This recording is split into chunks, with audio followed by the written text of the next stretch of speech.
This is the Sports Porch, Black and Gold, with your hosts, the Technical Director, the Grand Schwabini, and Hockey Jesus. Come on, Pittsburgh. Let's show a little Steelers, Penguins, and Pirates love. The Sports Porch Black and Gold starts now.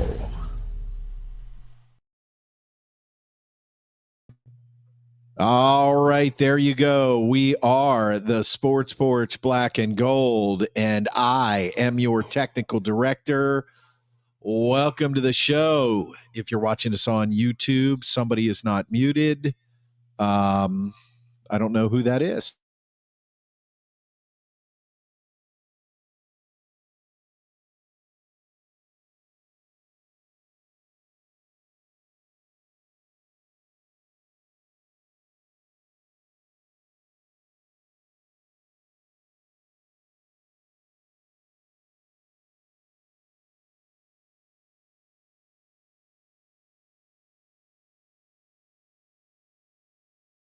Guaranteed. Here we go. Guaranteed. So what are we going to do here? Well, we're going to talk Steelers.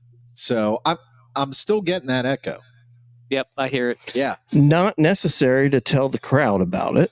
But, you know, if you'd like to waste time on the show with this, we can. We have to get the sound sorted out. And on our big camera, we have Steve, who's working on the laptop, HJ. You got to just turn the volume down on that baby right there. There it is. There she blows. There she blows. Just turn the volume down on that baby right there, and we'll get all this sorted out, I hope, as soon as possible. But if you're watching us on YouTube, you can subscribe at the Sports Porch Podcast on YouTube. If you're watching us on X, the Sports Porch 1. And, of course, our website, theporcheslive.com. And Pat is already off track. I'm not sure why he is, asking this. He's from Buffalo. Yeah, but how does he not know the Steelers He's prompting won? us. How did he not know the Steelers won? Well, maybe he only watches the Bills game. He's jagging you. He's jagging you. So, yes, of course, everybody knows the Steelers won. Who wasn't watching the Steelers game yesterday? I mean, it was the coming out party for the 41-year-old Aaron Rodgers, who was 22 of 30 for 244 yards with 4 touchdowns against the old Steelers quarterback, Justin Fields, who was 16 of 22 for 218 and a touchdown. Jalen Warren led all rushers for the Steelers, 11 carries with 37 yards. DK Metcalf, 4 receptions, 83 yards. Overall, guys, what did you think about this victory? We're going to do bad and ugly. We're going to talk about everything everybody's talking about. So, of course, and we want you to drop your comments and tell us what you think, because this was a strange game to watch, and I'll give my own reasons after you guys go. Chris Chott, I can't wait to hear the grades you have for the Steelers. We're going to be doing that. I'm not confident coming your way. Seeing that yesterday. So, where do you guys come down in general on this victory? Well, I think any win is a good win in the NFL. Mm-hmm. The reality is you need to stack wins, and it's a game when you look at the schedule that you say we have to win this game, and they did win the game. True. It was more difficult than they would have liked. There's plenty negative to talk about, but I think we should start out by talking about the positive, which was Aaron Rodgers gave the Steelers their best quarterback performance since 2018, I believe. Yep. When Ben Roethlisberger had a game where I think he threw 5 touchdowns and no picks. 5, Right? So their best performance since the glory days of Ben Roethlisberger. So that tells you right there, obviously, a much needed offensive output that we just haven't seen in years. Let's be honest. It's been a long time. Yeah. Mm-hmm. And he looked very good. He looked very good yesterday. Complete control of the offense, hitting receivers. I'll tell you what, it looked to me like look, I mean, other than DK Metcalf, the other guys are the same receivers running the same routes, but they seemed wide open yesterday. Yeah. Mhm. And, is that because, Rodgers is orchestrating it? Is it because maybe with Rodgers at quarterback, we can scheme players open better? Who knows? But, the main thing is that the defense obviously we'll be talking about, but as far as the offense is concerned, the offense should keep the Steelers in a lot of games. Well, that's so unlike last year. Last year, it was like you had to struggle, minus that one game that the former quarterback had against the Bengals. I think the positive for me is definitely Boswell. Let's face it. I mean, who can trot out a guy to drop it on the 50-yard line and feel confident he's going to be making it? This guy got snubbed in the offseason by not getting a contract extension, and he just goes out there and kicks 2 very long field goals. Yeah. And people take that for granted, and we shouldn't, because that is not a gimme for almost every other team in the NFL. And it did save their ass, because honestly, they deserve to lose this game. Their defense was atrocious. It only stopped the Jets at the very end when they really needed to, and then one other time they went 3 and out. And other than that, they were just absolutely porous on the defensive line, where they gave, I guess you can say they gave Cam his money, but the reality is the $3 million that he got incentives. They're It's really incentives, nothing. and they're if they make the playoffs and if they win playoff games. So really, that's actually beneficial for the Steelers. And they should have probably just had that in the first contract. But I hate the fact that he is the guy that made the Steelers do that with more than a season to go. The Steelers have never, ever done that before in the history of their team. They didn't do it for Hines. They didn't do it for Ben. They didn't do it for Troy Polamalu. I mean, and they did it for Cam, and then he goes out there and lays the egg he did. Frankly, Cam should be embarrassed. He should absolutely be apologizing to everybody in all of Pittsburgh, all of Steeler Nation, because that was ridiculous what he did. And their defensive line was terrible. So I think that's where they need to pick things up. But Mark is right. A win is a win. Anytime you can snatch a victory from the hands of defeat, even in a game you were supposed to win, you still got to applaud that. And that was only because of Aaron Rodgers and the way he was running that offense yesterday. And I think let's face it. Let's thank the Jets too. The Jets are the Jets. They're kind of the Browns of their division, and they played well. I don't think you'll see Justin Fields play that well the rest of the season, but I could be wrong. So, Donald Sharp, thanks for being here, Donald. Hit that follow button on Facebook or go over to YouTube, hit the subscribe button, and then the notifications. You'll know when we're live every Monday at 7:30 p.m. Eastern. Donald Sharp says MVP was Chris Boswell. Absolutely right. It's funny because if you go back to last week's show, one of the things that I brought up is I said, you can't keep counting on Boswell. How long are we going to rely on Chris Boswell to kick, mile-long field goals to win games? And Schwaber correctly called that Boswell would get the winning kick. Yeah. Well, once the scenario presented. Right. Yeah, once it presented itself. But, absolutely right now he is, he's the guy. Chris Chada, following up on your Hayward comments, please tell me, what does Cam Hayward do? Am I missing something? No, you're not missing anything. Cam Hayward at this point is an overpaid, aging veteran. I'm sorry. And you guys know the way we operate around here. We tell you like we tell you like we see it. We disagree with each other a lot. But the point is, we're not beholden to these locker rooms. We don't interview these players. We'd love to. But at the same time, our opinions are truly our opinions. We're not sugarcoating anything. I think he had a pretty good year last year for the first 10, 11 games. After that, he showed his age, and we know what happened in the playoffs. Old story, not going to rerun it. This year, he comes in and does what he does with the contract. And of course, he was out of shape for this game. He did a hold in, which means he stood in the facility or out on the field while his teammates were practicing. So he is not in game shape. And even if he was in game shape, he's shown in the past that Derrick Henry, that running backs Derrick Henry, but that running backs can run all over him. He's old. He's not worth the money anymore. And for me, he kind of tarnished his reputation. His legacy for me is not as good as it was. I still think he's a good guy, but I think he got greedy. For what it's worth, he played a 67.2% of the snaps. Yeah, and he which is actually more than I thought. That's a lot, actually. Yeah. And he didn't work his way towards any of those incentives. Alex Highsmith played 89.1. Yeah. Mike Lawrence. Mike's back in the house. Hey, Mike, what's up? Our defense was awful in the first half. Tackling sucked. They made Justin Fields look like a Hall of Fame quarterback. I don't think quite Hall of Fame. Not Brock Purdy. But he didn't look horrible. Jets had 182 rushing yards. Yikes. Still glad they won. And Donald Sharp then follows up. What happened to the best defense in the NFL?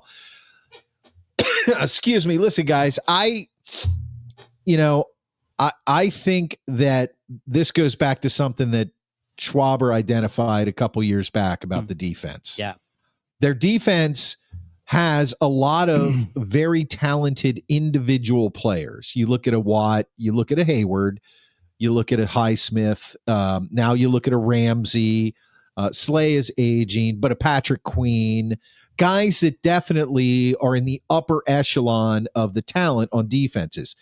The coaching is not very good, and the scheme, we were talking about this during the game yesterday, is not very good. But what really won them this game?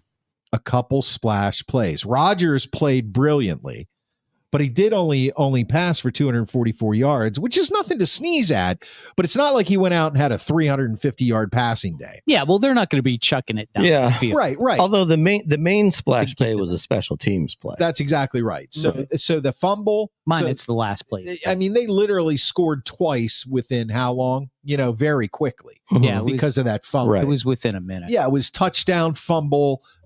Two plays. 2 plays, touchdown. That is what you didn't have last year and the year before. Right. If the defense got a big play, a turnover or a sack, we weren't able to capitalize on it. So what Aaron Rodgers brings to the table is the athletic ability, the experience, and the savviness with which to read the other team very quickly and strike. He knows the importance of getting points off of turnovers, and that's what won the game, followed up by a 60-yard field goal from Chris Boswell. So I watched a Steelers game on yesterday that I felt like was one of the more exciting games I've watched in a long time, because the Steelers of the past would have rolled over and died. Did you see the abysmal record that Mike Tomlin has after when down at the first half, at the end of the first half? Well, you got to win on that one. Yeah, it was 40. It was like, I'm going to get the number kind of wrong, I think, but I'm damn close. It was like 41-76. Well, he's up to 42. Yeah, now he's 42-76. That is a horrible record. You're losing at half. I do wonder how many of those came from Ben.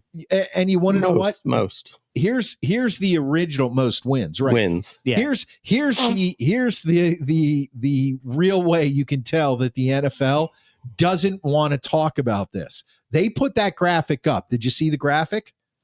I missed it. No, I didn't. I got to be honest. Graphic. I missed it. No, I missed it. That graphic was up for about 3 seconds. I happened to be, staring right at the TV when it came up. And I do not remember a commentator making a single comment about that graphic. They did not. Not one. To me, that signals a losing coach. Now, I know he's never had a losing season. I get it. But I'm like, look, if you can now, it doesn't outline how many games of those 112 or whatever that they were behind, or 120 that they were behind at halftime. Yeah. Like maybe a couple of them they were behind by 1 point or 3 points. Some of them they might have been behind by 20 points or whatever. Of course. But it doesn't matter. It's behind. So there were plenty of those games they were probably down by a field goal and they still couldn't win the game. He does not coach in the second half well. That game was won by a splash play and a competent quarterback. So I enjoyed it from that standpoint. We want to know how you guys out there felt. as far as the overall. We're going to get into grading these players and talking about them, and specifically a lot of the things that I think all of us saw, maybe some things that some of us didn't see, good, bad, and ugly. But for right now, what did you think about the overall victory? Like Steve said, a win is a win. That's true. They got a win. So now it's moving on. So a couple other comments we get in here. What happened to we did that one already. Ramsey would have gotten arrested for assault were he not in the NFL. There was a lot of assault going on that field yesterday. That was a great play by Ramsey to end the game. It really was. It was. That was a great play. Why he gets paid the money. Yeah, and that's a superstar cornerback. Yeah, absolutely. He timed it perfectly. You did. I agree. You did. That's where the advantage comes in. But he's kind of a hothead. Oh, so yeah. I'm a little worried he's about always that. been that. He's always been like that. He's always played that way. That's what you got. But the bottom line is, when it comes to pass defense, now they were playing against Justin Fields, but the Jets do have a pretty good receiver in Wilson and a back out of the backfield in Breece Hall that's pretty good at receiving. Yeah. But they did only throw for 212 yards. What really hurt the defense is the 182 yards rushing. Does that sound like a common theme? Remember the playoff game last year? Yeah. It's just they can't stop the damn run. Yeah. You know why? I think it's the line. I'm sorry. Go ahead, Mark. Oh no, it's okay. Go ahead. I think it's the linebacker play when it comes down to it. I think the way they're playing their linebackers, and this is to get to Donald's question about what happened to the best defense in the league. I don't think their linebackers are up to snuff. Frankly, they went out and get a new linebacker every year, and none of them can fill the gap. There's a gap there to be filled, and the linebackers got to come up and fill that gap and make that tackle. And that's the way the Steelers defense work. If the linebackers don't do that, there's a gaping hole, and it's up to the cornerback or the safety then to help fill it in. And that's the problem right now. The other problem is the defensive line's getting blown back 2 or 3 yards every play. Yeah, if you go back, I went back and I watched the first couple of series. Every play they were getting manhandled, like blown off the line of scrimmage. And when you're going backwards, you're running into those linebackers. So the linebackers can't see the hole to come up to make that tackle. Yeah. So I think that's what they got to fix. And I honestly don't have any faith that Tomlin or his defensive coordinator, Terrell Austin, can get it done. They haven't proven that they know how to stop the run. Yeah, and this was a Jets offensive line that was banged up. Their best offensive lineman was out injured. So they took their center and they moved their center to guard, and they brought a backup into center. So you weren't really dealing with what should have been, it should have been an average offensive line that you were going up against. If Breece Hall and Justin Fields can do that, imagine what Lamar Jackson and Henry's going to do. Derrick Henry's going to do to us. See, I felt that the most disappointing part of the game for me was when I believe the Steelers had the lead after the touchdown that came after the fumble recovery. And then it was, the Jets, I think, had the ball with maybe like 6 minutes left, and they just ran the ball down the whole field on them. Yeah. That's what was most discouraging to me. Is that like that? Yeah, that was it. That was, I wrote that down here. The Jets can still do whatever they want. And Ramsey got that penalty too, but it really didn't hurt. And then Fields ran in that on 4th and goal. Right. That was a really good play. And let's face it, TJ just sold out on that. He did. He's got to tell the cornerback what he's doing, so the cornerback can at least make a chance at tackling Justin Fields. But he went right for the ball, and Fields knew it, and he just kept it, and that's why that looked so bad for TJ. Yeah, but that was it. It wasn't. I don't feel it was like any one play. It was just that the entire drive. They just drove right down. Yeah, they just drove right down the field, and like Breece Hall's a nice player. Justin Fields got some running ability, but we're not talking like Joe Burrow and Jamar Chase out there. Yeah. You know what I mean? It's like, this is a team that if you are truly going to be one of the better defenses in the league, this is a team that you should have shut down there at that point of the game. But they did. So in fairness, when the defense got back on the field, they had a 3 and out. And then that's when the Steelers got the field goal. and then Ramsey had the big hit to end the game. So that the Jets only had 2, 3 and outs, and they were both in the second half, which is pretty amazing. All right, so I want to get a few comments in here. We've got a bunch coming in on YouTube and on Facebook, but before I do that, real quick, I want to tell you guys, if you're watching us on Twitter or on X, hit that follow button at the Sports Porch 1. You can visit us on the website at theporcheslive.com. And of course, if you're watching on YouTube, thanks for being here. We got a bunch of people here from YouTube at the Sports Porch Podcast. You can see right down below me, we have a new camera angle that we're working on. You get a sense of what this jury-rigged it. Really messy. We had a whole discussion on jerry rigging before the game. Yeah, we had to look it up. Any of you old timers out there, if you would like to comment on what the word jerry rig means, please do. I actually happen to know its actual origin, I believe. And if somebody can give it to me in the comments, we'll send you one of these bags. And a towel. Jerry rigging. One of these. Please say bags. it in a sentence. Yeah, jerry rigging. Well, explain the origin if you know it, if you're an old timer. We'll throw one of these in. The reason for this break is that we are all wearing Sports Porch gear. As you can see, the 412 draft gear, the hats, the shirts. You can look over here to my right in the studio. I'm pointing. That is HJ right there behind him, the podcast bad boys. Sorry, Mr. Tummy. It's not a nautical term. I'm putting this link in the comments right now. You can go to steelcitydraftgear.com, pick out your 2026 NFL draft gear from steelcitydraftgear.com and get 5%. There's some really good comments we should get with the promo code Porch. Absolutely. Let's see here. These comments I'm going to catch up with here. Aaron Rodgers played well, says Mike Lawrence. Why does he run the play clock down to 2 to 3 seconds almost every time? That's simple. Well, I'm going to take a stab at that. First of all, he's a veteran, and if the clock's running, he's on offense. So if he can take, he wants to take as much time off the clock as he can. Second, he's reading the defenses and also trying to get them to jump off sides. I think he's still learning the offense. Honestly, that could be it's coming in too late to him, so he's just taking everything he can do. But you are right; he's absolutely reading the defense, and he changed a lot of things yesterday, which to me is the reason you went out to get him, because nobody else could do that. Yeah, absolutely. Steelers benefit from early Ravens and Browns losing. Absolutely, Chris Chata.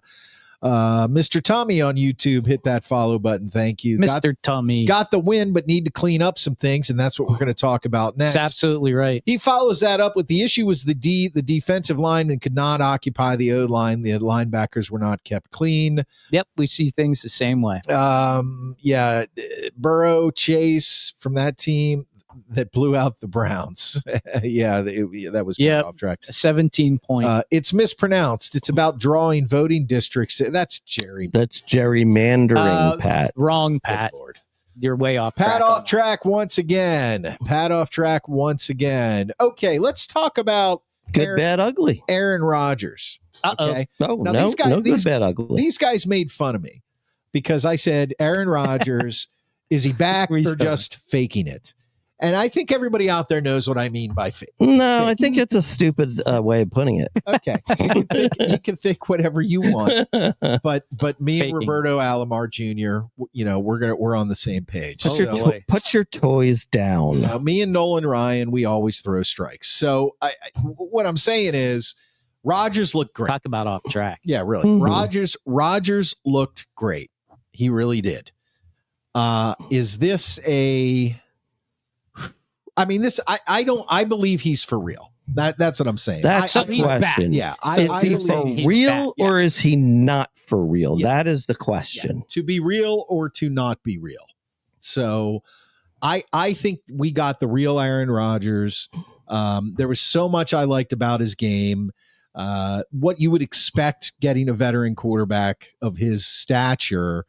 Did I drink the Rodgers Kool-Aid? I guess maybe that's a better question for me. Welcome to the wagon. Because I was talking about that last week. So it was you that was faking it. You know what? I took let me just say right on. Let me say this. I took a sip of the Rodgers Kool-Aid and it didn't taste bad, but I have not finished the whole glass. You shouldn't be drinking. I think you were gulping it down like Napoleon Dynamite. Kool-Aid. Worst movie of all time. Kool-Aid.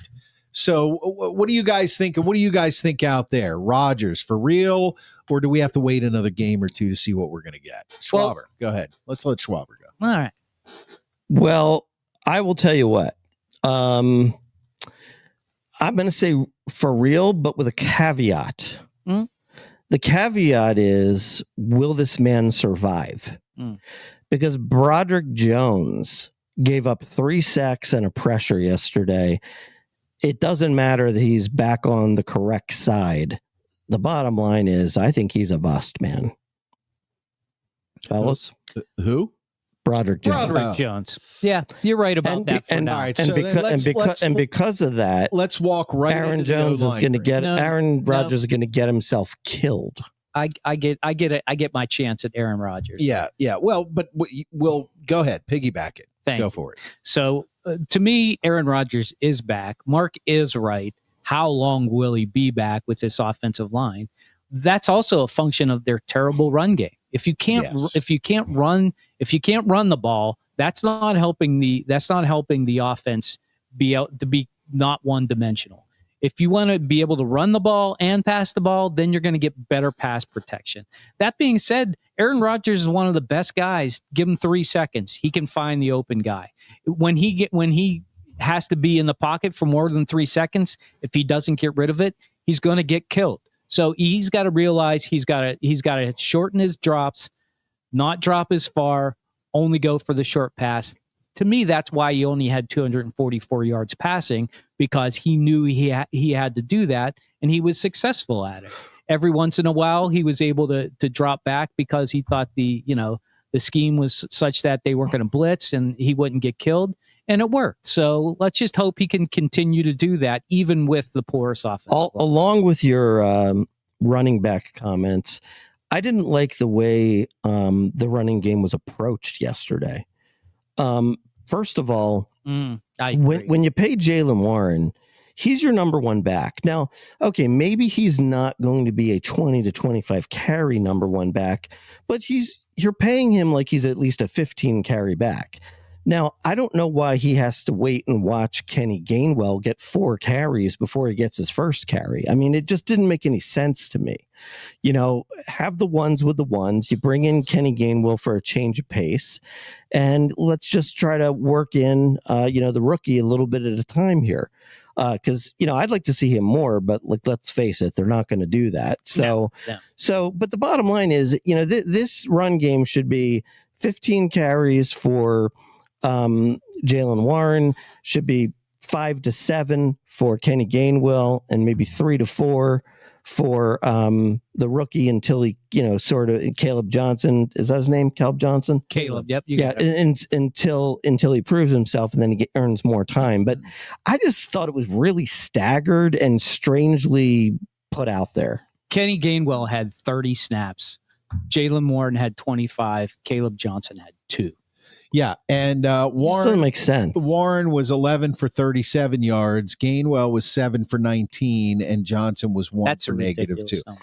I do not feel like their running back room is in any sort of game shape to be a part of the offense. I want to go back to the offensive line. Okay, let's grade that offensive line. Let's assign it a number. Okay, so the O-line, as far as I'm concerned, I give them a C. That's a letter, not a number. It's a grade. It's a grade. We're going by the grade book. Okay. A, B, C, D. I'm going to give him a D+. I mean, I thought they were pretty bad. I mean, how do you say his name? Fontanu. I thought, look, I'm going to give him a little bit of a break because he missed all of last year. Mm-hmm. So really, this is almost like a second game, but he was pretty bad too. I mean, he let his guy, he gave up a sack yesterday. Yep. Zach is going to give you everything in the middle. So he played well. The 2 guards, I'm going to say so-so. I just thought it was a lackluster performance. They gave up 4 sacks, but if Aaron Rodgers isn't getting the ball out quickly, it could have been more. Yeah. And they didn't control the line of the scrimmage for the run game. Yeah. Well, I guess I'm the most negative. I'm definitely giving them a D. And the only reason I'm not giving them an F is because Fatanu made a great block on the one touchdown pass to Calvin Austin. He picked up the blitz really well, and it allowed Rodgers just enough time to get that off. That was the only good block I saw all day long. They were porous. They looked out of sync. I think they missed Sayamalu up the middle, and I think up the middle they didn't even try and run up the middle, so we don't even know how well they were run blocking up the middle because they were always pulling the center out, to try and block towards the outside because Broderick Jones and Fontanu just couldn't get it done, and they got to get it together because if they can't, it's going to be a very long season. And I agree with Alan. Alan says we barely beat the New York Jets. I wouldn't read too much into it. That's right. We have to remind ourselves, yes, we're 1-0, but we barely beat the New York Jets, a team we were favored to beat heavily. So they got to look in the mirror, and especially that offensive line, they need to get to work. And I don't know if it's because Broderick Jones hasn't played on the left enough, but they got to figure it out right now. Here's the thing that I find to be encouraging about the line. And that is that in spite of their lackluster at best performance. Tank Bigsby traded to the Eagles. Who's that? Jacksonville's okay. running back. Well, that's for the Philly show tomorrow. Okay. Good Lord. Out of nowhere. And you guys thought I was going crazy tonight. Sorry, breaking news here on the porch. Tank Bigsby. We break news here on the porch. To the Philadelphia Eagles. Everybody's phones are buzzing. You also break my will. He's not I wish he was a cornerback. Back to the O-line of the Steelers. I think the encouraging thing is that, Aaron Rodgers was able to move in the pocket. They did establish a pocket for him at times. And because of his skill set and ability to get the ball out quickly, he made the throws when he needed to throw them. That's true. I think that this line would have looked a lot worse were that, I don't know, Russell Wilson or Kenny Pickett or Justin Fields back there, because they don't know how to make a decision to save their lives. 33 yards rushing. When there's pressure. Okay, so I look at the run game and I see it as abysmal. Okay, so the O-line grade, TD gives a C, and the reason I give a C is because Rodgers and his line mates were in sync enough that he understood. It was almost as if Rodgers understood, look, first game, fully together, left tackle, these guys are going to be kind of messy. I'm going to have to be on my toes. And what I didn't see, or at least what they didn't show during the broadcast, was Rodgers getting frustrated with any of his offensive linemen. Yeah. And what that tells me, now maybe that happened after the fact. Maybe it happened during the game and they just didn't air it. It wasn't on camera. But usually when something like that happens and a quarterback gets frustrated, there's a camera on them all the time, and they will show that frustration. So not seeing that leads me to believe that Aaron Rodgers understands exactly what kind of situation he's in, and he is able to adjust his game to say, all right, not every play is going to be, I'm going to get an eternity in a pocket. I'm going to have to be on the move. They played well together. It was encouraging. When it comes to the run game, if you draft Caleb Johnson, I've been saying this since day one, you start Caleb Johnson. I never said Jaylen Warren was a starting running back. He's never been a number one. He's just good for the role that he plays. Gainwell, it seemed to me, and I texted you guys during the game, it seemed to me like Gainwell was the number one back. He was. He had the most snaps. He was yesterday. Right, yeah. And he was. What in the hell are we doing? Okay, you drafted Caleb Johnson for a reason. Put him in there on first down. You have got a young offensive line with a young running back. They're going to understand each other better. Let him learn now, or he's going to end up being absolutely nothing. You know what you have in Jaylen Warren. What you have in Jaylen Warren is a third down back who's good for a spark. What you have in Kenneth Gainwell is experience, special teams. He popped out that fumble, right? Mm-hmm. But that running back room, they have no idea what they're doing with that. Yeah, they do. Well, I mean, you're an apologist, or you? No, I'm just telling you, they know what they're doing. Well, what I mean by they don't, you don't like what they're doing, but they know what they're doing. But I think what I mean by that is that it's not going to work. They don't know what they're doing. It's not going to work. It they definitely know what they didn't work do. yesterday. Yeah. I mean, when you have Kenneth Gainwell and Jalen Warren in for 55 of the 57 snaps, something is up there. Something's definitely wrong. And I don't know what it is, but I can already hear Coach T getting the question. So, why didn't you play Caleb Johnson? Well, we're bringing him along slowly. He's still learning the playbook. To be honest, I think that's probably all it is. That's what they're going to say. And what are you going to say to that? That's stupid. Look, that's all it is. Yeah, you can say that. Remember, they didn't play JPJ until somebody got hurt. Yeah. Right. They just don't. Game 3. It's like he doesn't like playing rookies. No, he doesn't, and he won't. Yeah. I mean, clearly, Gainwell just got on this team this year, and he's now the number 1 back because he's a veteran, and he's a proven commodity. Yeah, and he feels more comfortable with those guys, and that's on Coach T. That's not on anybody else but on Coach T.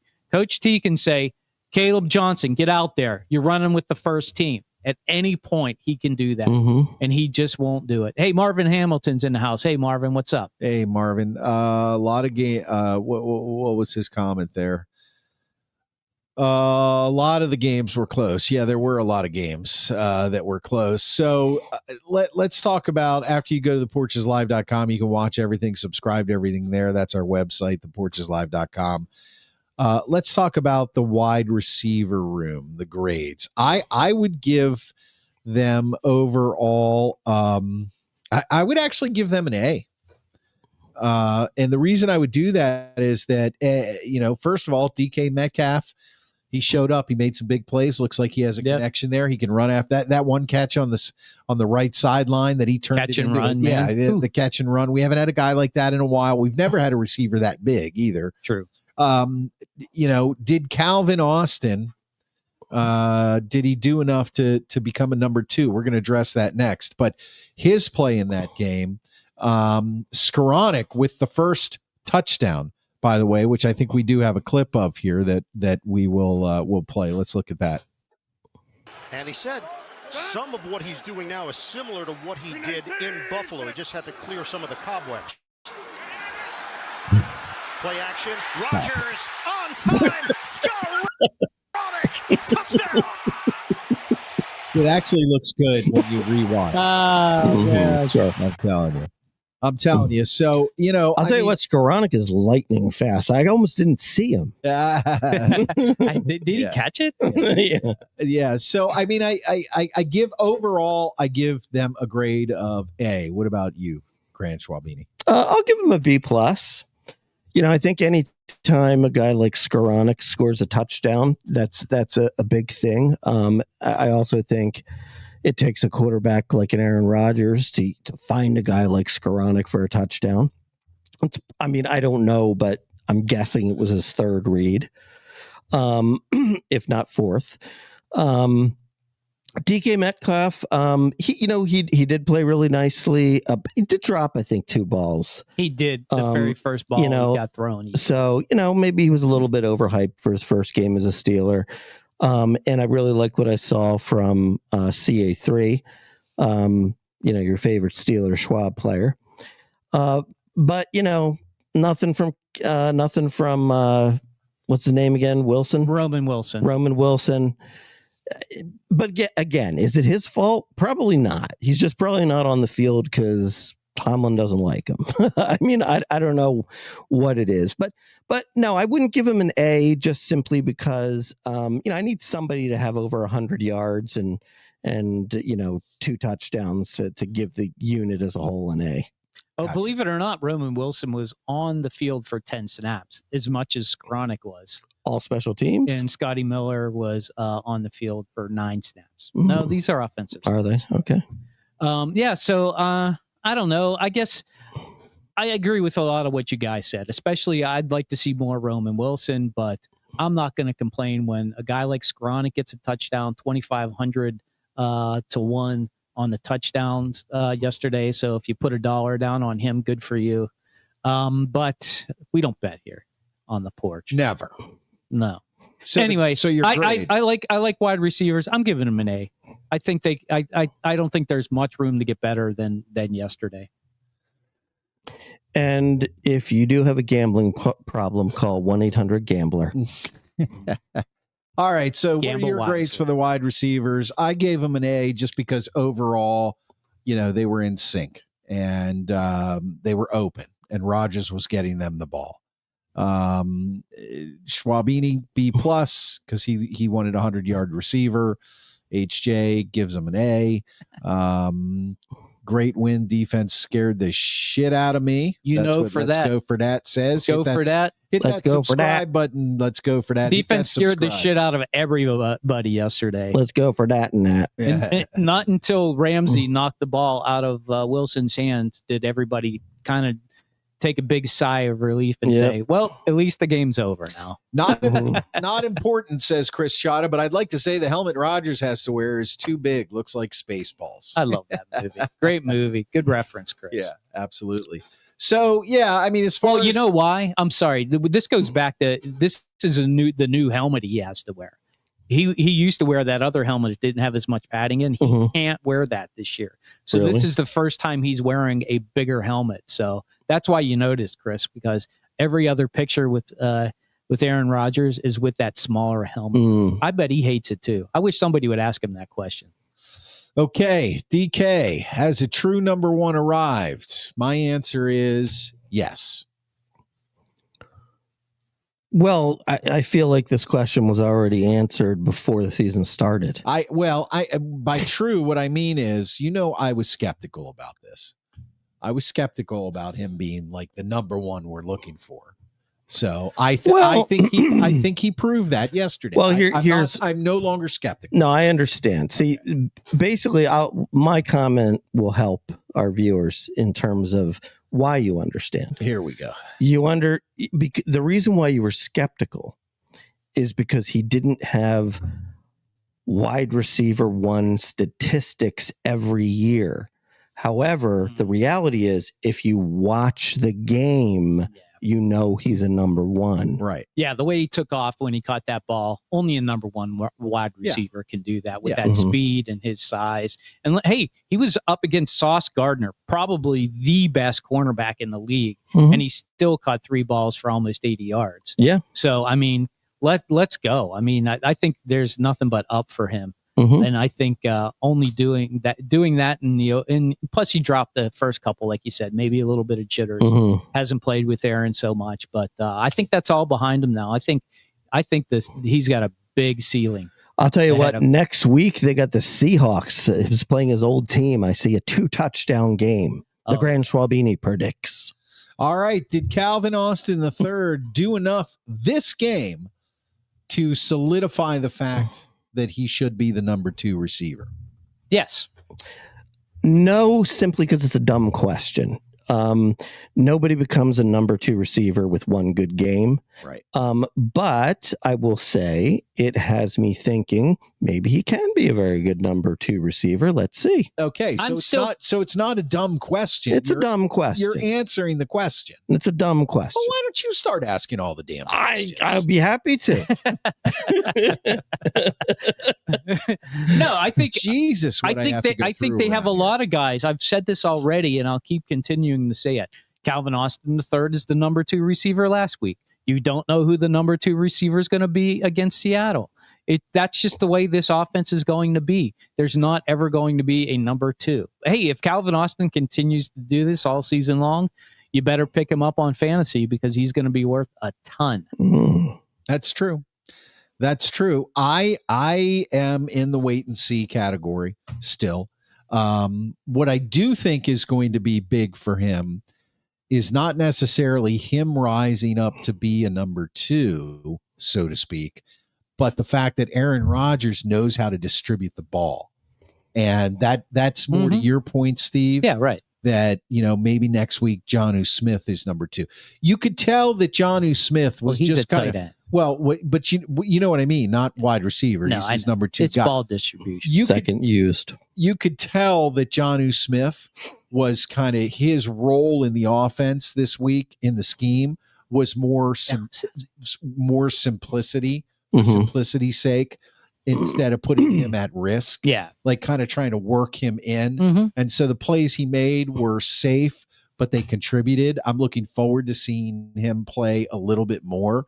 And they also didn't open their whole playbook for this game. Right. So there's a lot more to come. And that being said, Steelers Nation, I do think there's reason to be excited about this offense this year, mostly because we haven't seen fireworks like yesterday. And yesterday we didn't even and yesterday we didn't even have a running game. And it felt like with Rodgers back there at any given time, I was like, he'll make a throw. 3rd and 7. I'm not worried.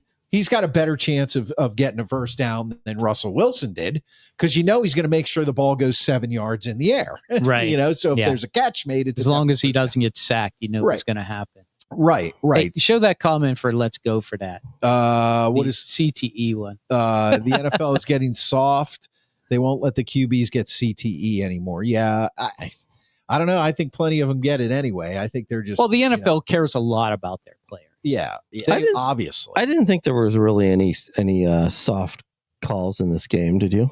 I thought it was a chippy game. I didn't expect it to be so physical. Mm-hmm. Like when Cam came off the bench during that brawl, that was dumb. He could have gotten thrown out. What I was thinking is not only did you ruin your reputation with that contract stuff, now you're going to jump off the bench and get a penalty.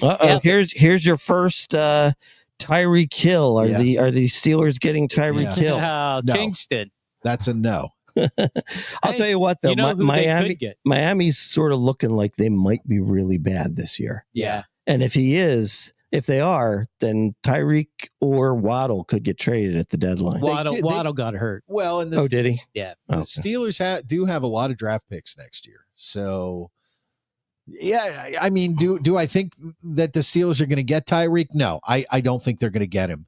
But if that came up, then they do have some capital to play with. They do. They do have some cap room. Do that. Yeah, to do it. So, well, who else might be available? This wouldn't be till like 4th or 5th week. Chris Godwin could be available. Yeah, that's possible. Because that rookie down in Tampa Bay's got it going on. Yeah. And there's no room for him. So he might be available too. So I don't, who knows what the Steelers are going to do anymore. They surprised me in the past 2 or 3 years with what they do. They go get a player.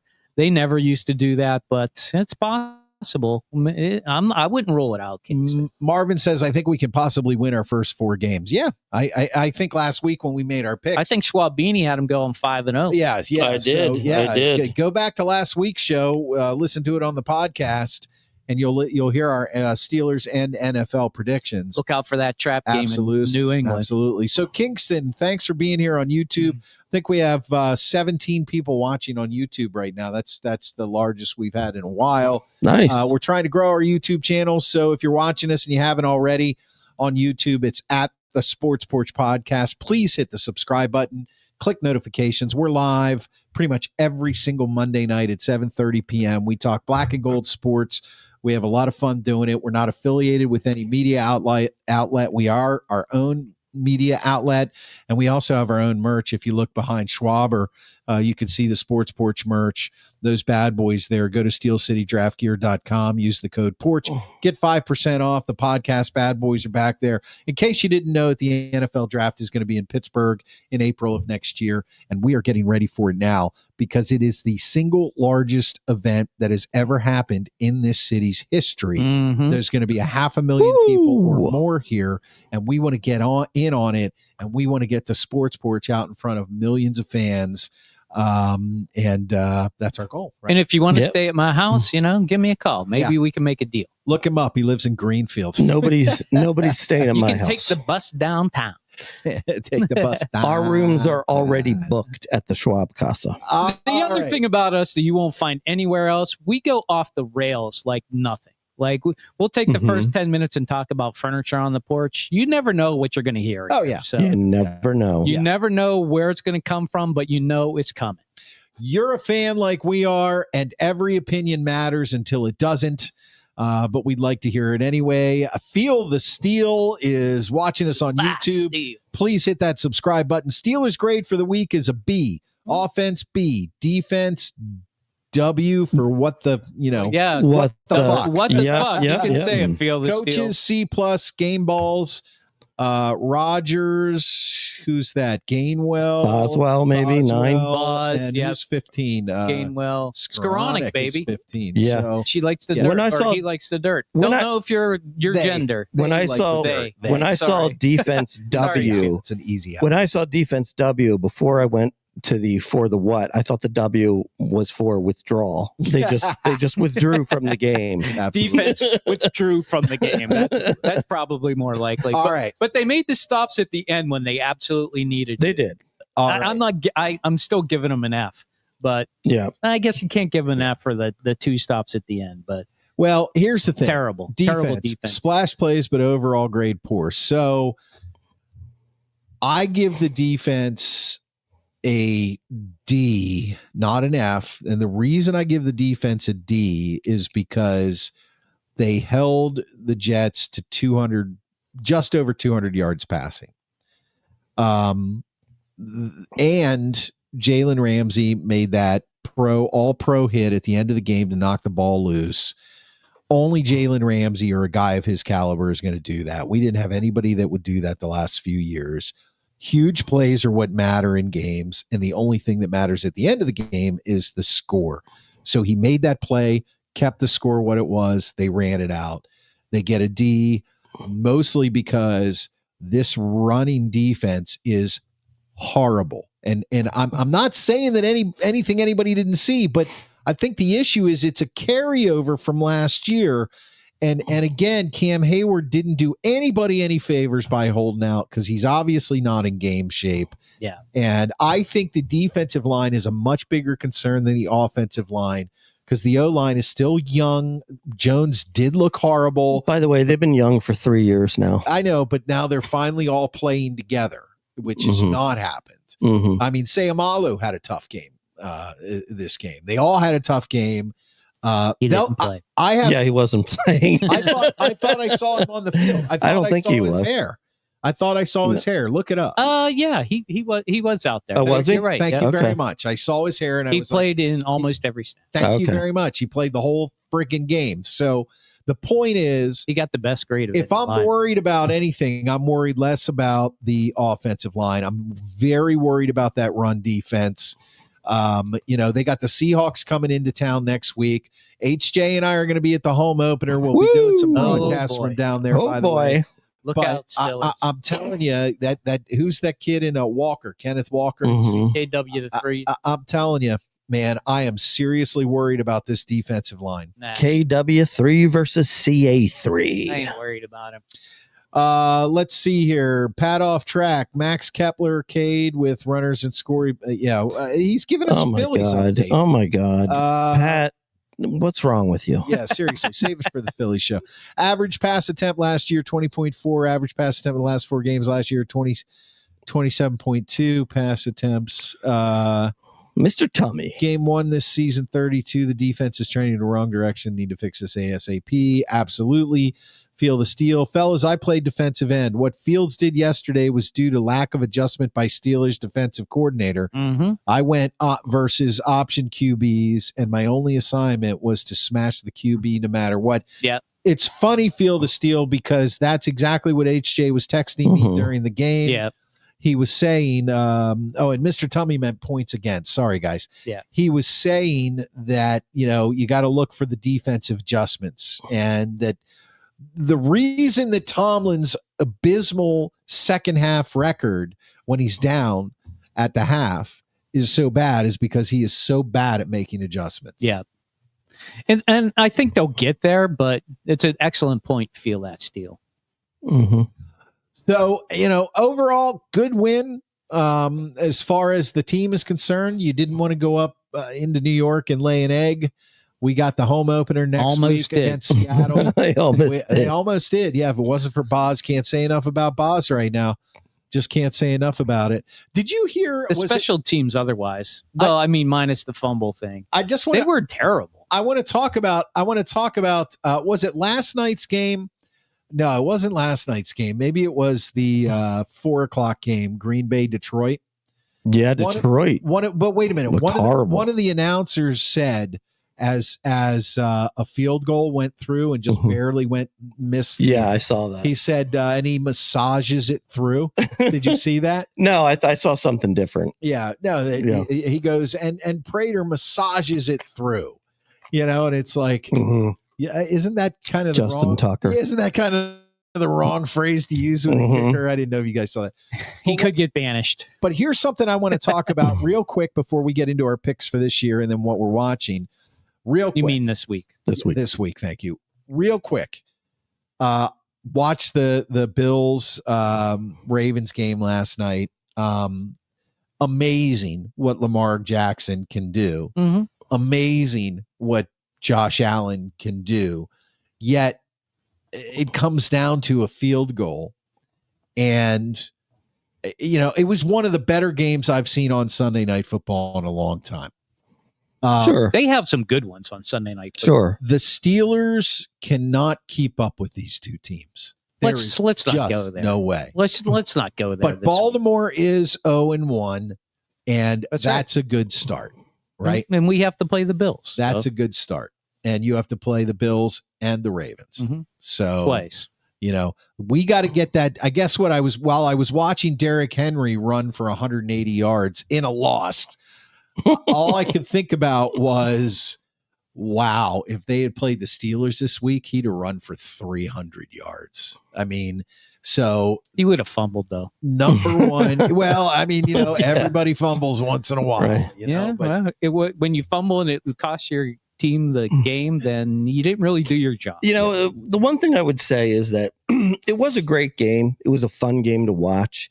But me personally, I don't really put something into the category of a great game when one team sort of gets lucky and gives it away. Like I prefer the great game to be just great all the way through. Like, tip pass, touchdown. I mean, look, bottom line is that the pass that Josh Allen threw at that moment in time should have lost them the game. And it didn't because he got lucky. Mm-hmm. And, and the Ravens should have won the game had Derrick Henry not been careless with the football. And to me, it didn't really seem like, it was a great defensive play knocking the football out. That's different. It was almost like he just bobbled it away, Yeah, true. So to me, those aren't it wasn't like an amazing thing to me because I didn't feel like the Bills completely earned it. I feel like the Ravens lost it. Well, as long as we're looking at other teams, the good thing you can say is in the AFC North, we probably looked the best. Yeah, they did. Unfortunately, you have to go there. That's not true because the Ravens probably looked the best, but they lost. Well, but they gave up 42. They gave up 42 points. They lost, and they lost. So I don't know. Maybe the AFC North isn't as good as I thought it was going to be. But when you look at us versus those other two teams, the Bengals, who probably should have lost to the Browns. I guess you could say we should have lost to the Jets, and the Baltimore should have won. But what happened? The two teams that should have lost won, and the team that should have won lost. So that's NFL right there. Yep, right there in a nutshell. Are we getting our picks for this week? Let's do it. What we're going to do now is every week we pick 3 games: the Thursday night game, the Sunday night game, and a random game. And we make our picks. Last week, we took Dallas at Philly. All 3 of us had Philly. KC at the Chargers. Me and Steve had the Chargers. Mark had KC. Baltimore at Buffalo. The Grant Schwabini and HJ had Baltimore, and yours truly, the TD, had Buffalo. And oh my God, what does that mean? Breaking news for the first time in years. 3-0, baby. 3-0. Your TD is 3-0. 1 week of pride. Starting and the Grant Schwabini is 1-2. What is going on? What the heck? What is going on? What is Son going of on? a gun? The walls are closing in. Son of a nutcracker. So what are we going to do? Well, we're going to man. pick 3 games this week. We're going to pick Commanders at Packers. That's your Thursday night game. Mm-hmm. Let's start. HJ. I don't care that I won. I don't have Oh, to this pick is easy. HJ. Green Bay. It's not even going to be close. I will also go the Pack. Okay. And I'm a homer. I'm taking the Commanders. Mm-hmm. Next game up. What's your pick in the comments? Let's put them there. Let's see here. Bills won but didn't deserve it. There's a salary cap and the ball bounces. Funny. The ball does bounce. That's- Bud. that's- To the ball. Mhm. It's not easy to She pick was up. right. Mm. She It's was not right. easy to pick up. She was right. Feel the Steel says at the Sports Porch, clicked on live and your podcast showed up. Steelers since 6 years old when the homeboys started calling me Little Franco. Yeah. All right. All right, Little I like Franco. it. All Listen. right. Your new nickname now is Little Franco. Listen, feel the Or should it be Steel. Lil Franco? Little Frank. Feel the Steel. L-I-apostrophe-L. Feel Little the Frank. Feel the Steel. I am going to put our email address in the comments. ogsportsporch@gmail.com. Send me your address. We're going to send you some draft gear and a little bag. So actually, I'm going to put it up here in on the screen there. ogsportsporch@gmail.com. Feel the Steel. We'll get you a draft bag, maybe a hat, some other stuff. I'll get that out to you this week. Just email me your address, and then I won't use it for anything else. I promise. He doesn't know technology that well. No, Mhm. not that well. I only run this show. That's all. Exactly. As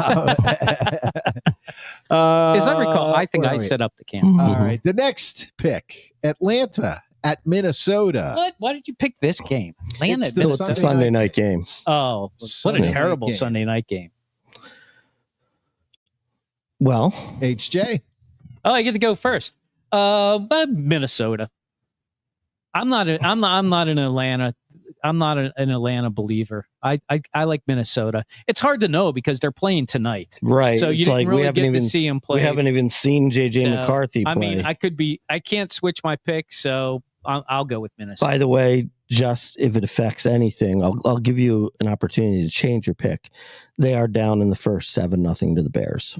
No, I think the Bears are going to be good. Okay. It wouldn't surprise me if that'll be a shootout. Okay. Mike Lawrence takes the Vikings.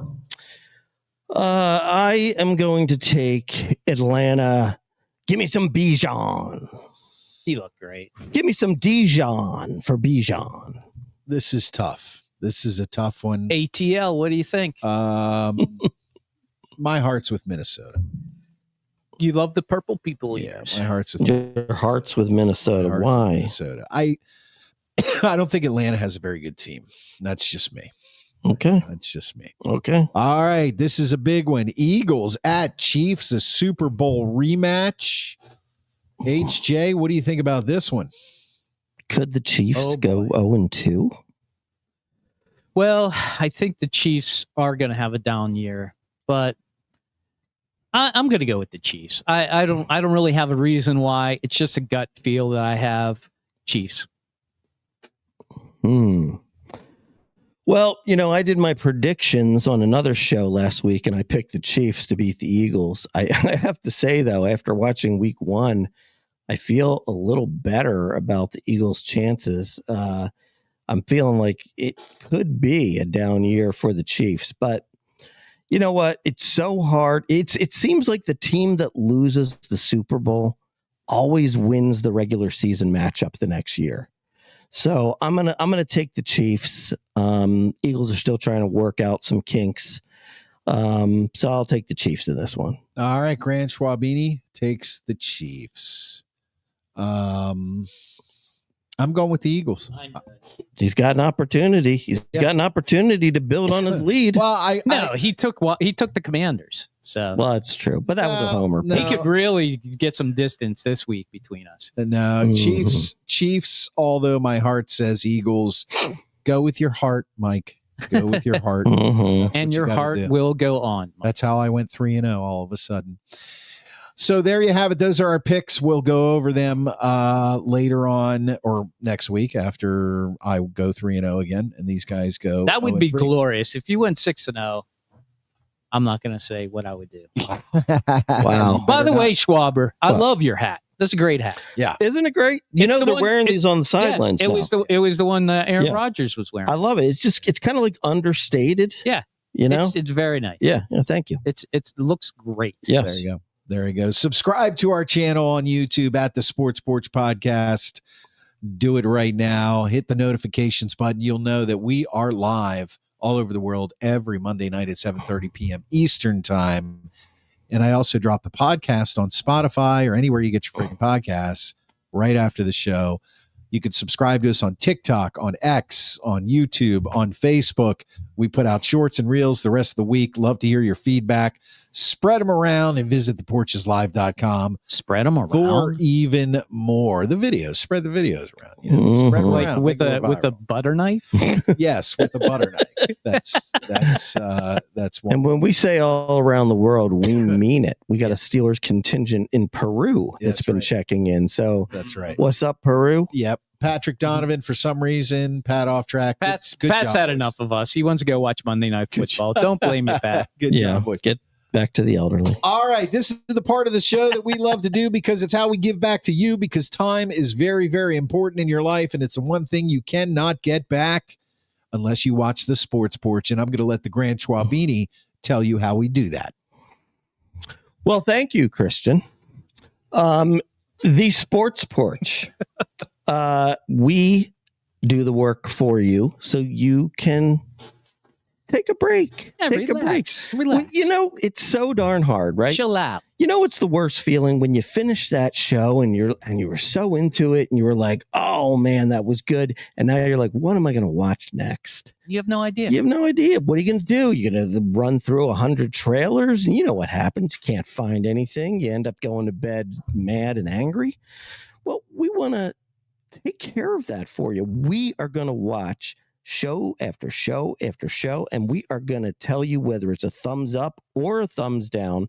All you have to do to tell your friends and loved ones is the guys at the Sports Porch said it's a 2 thumbs up, and then you got it on lock. Or 2 thumbs down. Save yourself the despair.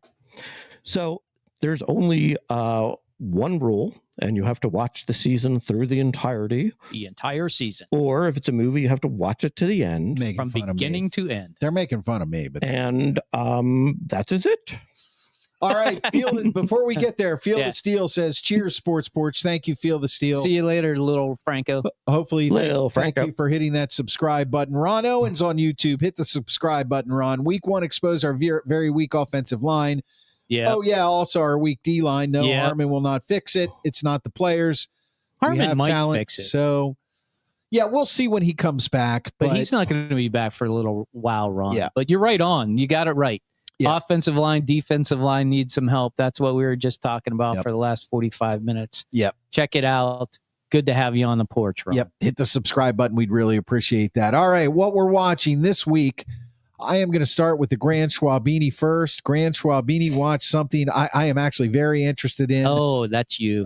Ooh. My wife and I might actually start watching this. You must start tonight. Okay. And if you don't start tonight, you have to question your life. Oh, okay. Well, I mean, football's on. too. This- I do love Tom Hardy and Pierce Brosnan and Helen Mirren. So yeah, I mean, they're all great. You love you- Helen Mirren? Helen Mirren's pretty boss. You man. too, huh? Yeah. Oh, yeah, You she's drinking that good. Helen Yeah. Mirren sauce. I mean, Helen Mirren. She's you got know- it going down. Yeah, I mean, like, this is a woman who doesn't need to have plastic surgery to still act. true. You That's know what I true. mean? That is a like, good she point. actually just can act. Thank you, Ron Owens. Thank you very much.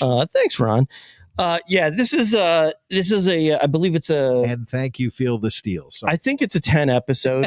I think it's a 10 episode. There is a season 2 coming out. I just thought it was really, really good. I mean, you got really good acting, from the 3 of these folks here. And, it's got everything that I love, right? It's got drugs. Mhm. It's got killing. Yeah, that's all. It's got, who's smarter amongst these folks? You know what I mean? yeah. So it's essentially you're dealing with 2 rival, crime families in, to be honest, I'm not entirely sure if it's England or Ireland or Scotland, but it's you should know but it's this. Just but Great Britain, it covers them all. Yeah, but it's it's in that area. They speak with British accents, maybe Scottish, maybe Irish. I don't know, but it's just a really good story. I mean, a lot of stuff that you don't expect to see. Tom Hardy kind of plays the role of fixer for Pierce Brosnan's crime family. It's just really good. You're gonna like it. There's not a lot that you can really predict ahead of time. It's pretty. There's always people who you're always kind of trying to figure out who's the rat, and it's not always easy to figure out. Yeah, but they tell you who it is. You do. You find out. That's always good. You find out. So, and it comes at you through a lot of different perspectives. From different folks within the crime family, from the wife of the kingpin to the police who are trying to put them away. Just really good. 2 thumbs up from the Grand Schwalbini. All right, 2 thumbs up for Mobland on Paramount Plus. Feel the Steel said, yes, watch it. You'll be talking Irish next Monday. There you go. Now, this I love. Expunger Baby says, this is one of the better live shows. Expunger They're Baby. talking about us. Well, thank you, I think you're Expunger. talking about us, Expunger Baby. And if you are, give us a thumbs up or something in the comments. And man, we would love for you to hit that subscribe button and notification button. Is that a Dracula? Every Monday night. Yeah, it's a cool avatar. Every Monday night at 7:30 p.m. We are live right here, and we have a great time doing this. So Dracula likes us. So thanks, Expunger Baby. Feel the Steel, Boardwalk Empire 2, fellas. Yeah, I thought about watching that, but I'm not going to. You can see my dog in the back here. Sassy's our mascot.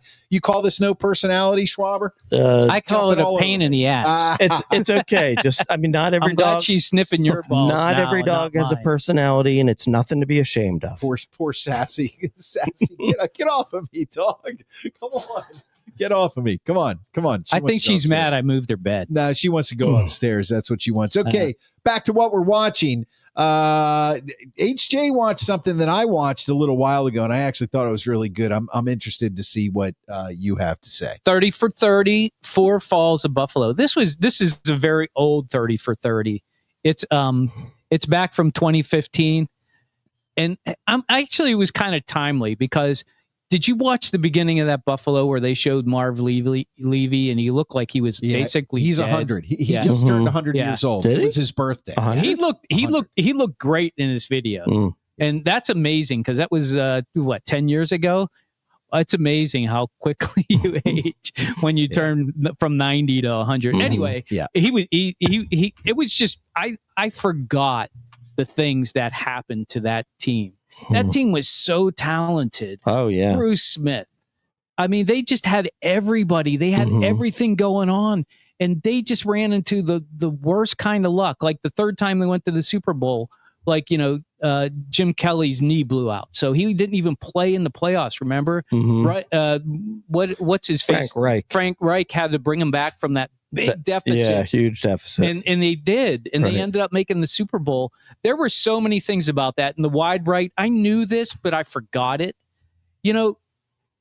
Scott Norwood was 1 for 5 from that distance. Was he? Yeah. And that was not a gimme. No, it's 47, they were basically asking him to do something he was very poor at. And the thing is, that was right after 9/11, right? So they had Whitney Houston come out and sing, the national anthem. That was a big thing. But Bruce Smith said this, and nobody else believes it. Maybe it wasn't Bruce Smith. Maybe it was one of the other guys. He said the Apache helicopter was there. They swear it blew the ball out of. That's ridiculous. But if you look, depending on what angle you look at it, when you look at it from the back, I swear to God, it looks like it's coming right in, and then it just blows away. But if you look at it from behind the kicker, it looked like it was going wide right almost from the very beginning. So, if I was a Buffalo Bills fan, I would watch this. If you're a football fan, you should go back and watch it because you're going to relive that whole era where that team was just so dominant and they just couldn't get it in. And I think people had, Bills fatigue after so much, But it was really crazy. It was really crazy. The Gulf War. Yeah, it was the Gulf War. Right. Okay. It was the Gulf. Not 9/11. Oh yeah, Gulf It was War, the yeah. the early 90s. My bad, Pat. Thanks for coming back. Yes, Yeah. Pat. You know he's mental. But by the way, I think it's also too. It's one of the, to me anyway, it's one of the biggest what ifs in sports. If that field goal goes in, do they win 4 Super Bowls? No, probably not. Maybe. It doesn't matter. You don't get what over. Well, you don't. But it's the same kind of thing with, like, if Drew Bledsoe doesn't get hurt, is Tom Brady a starting quarterback in the NFL? Probably not. Maybe not. Probably not. Maybe not. But oh my goodness, you this guys is- with your what ifs. This Drive me is- freaking crazy. This is time. In history. This is real life. All right, They listen, lost 4 Super Bowls. They were a great team, and they're probably just like the Minnesota Vikings and the Denver Broncos that just couldn't get the job done. Well, here Broncos eventually did. Minnesota never did. Here's what, and I watched this like a year or so ago, maybe 2 years ago. Here's my takeaway from this was it's hard to win a Super Bowl, really hard to even get there, harder to win it. They were able to keep it together for 4 straight years and go. If you don't win the Super Bowl, though, you get forgotten. How often do we bring up in NFL conversations anywhere the Buffalo Bills of the 1990s? Unless we're talking about teams. A lot, actually. Yeah, because they hold were on. epic because they went to This is an 4 epic straight. failure. But Yeah. you didn't let me finish. Unless we're talking about teams who failed epically. Right. Like basically what you were for those 4 years were absolutely the most high-powered offense, one of the best defenses, and one of the best teams in football that football had ever seen. Because what team has gone to 4 straight Super Bowls? None. The Bills. The Vikings and the Bills. I think the Vikings. No, I don't they think. lost 4 in the 70s, but they didn't. But they didn't go to straight. 4 straight. Yeah. So, they are one of the most unheralded teams of all time, but it just goes to show you how important winning that Super Bowl trophy is, because there are guys that have won 1 trophy that are mentioned more in conversations than the Bills who lost 4. So, the Vikings Super Bowl 4, 8, 9, and 11. okay. So, I mean, that's bad too. 4 within 7 years. Yeah. That's bad too. So what we're watching, But you don't talk about them as much. 4 Falls. No, well, they're also relegated to history now. They're way back there. So. That was a nice play on the Niagara Falls. Yep. 4 Falls. 4 Falls Yeah. of Buffalo. And every time they lost, they would show another fall and they would put the Would they? 2 thumbs up. Now here's I something. thought it was a good 30 for 30. Yeah. Excellent. It takes a lot of time though. I mean, it was like an hour 40 minutes. It's definitely they go in depth on those 30 for 30s. So I am going to be reviewing something. I'm going back to my roots. This is Redskins? it is a documentary. It is called Katrina Come Hell and High Water. I was waiting for you to do this. Yes, it is on Netflix. Did you guys know that Katrina. that You want me the- to take a hurricane stab came at this one? hold on? Go ahead, Schwab. Listen. No, I don't even have the heart to do it for this one. Go ahead. For our new listeners and viewers and longtime people, you know that when I watch documentaries, Mark likes to describe them ahead of time because, according to him, we always know what happens in documentaries, and that's a dumb reason to watch them. But did you guys know that just last week was the Anniversary of sorts. 20th anniversary of Was it? Katrina? Yeah. Yeah. I didn't know that, but I don't like to celebrate things that were horrendous. Now, Right. here's why I watched this one. Normally, I would not necessarily watch a weather-related documentary like this, but I was in Rehoboth Beach, Delaware during Katrina with a couple of my kids. They were babies, and the heat was so intense down in Rehoboth Beach that year that all the electricity was going out. We had absolutely no air conditioning. And then the air conditioners went when the electricity came back on. And we had these fans running in the house, and we didn't really know what to do with ourselves. Was this in the documentary? No, but Katrina was on the television, relevant. and I watched that. I watched it for days. Did you? Nah.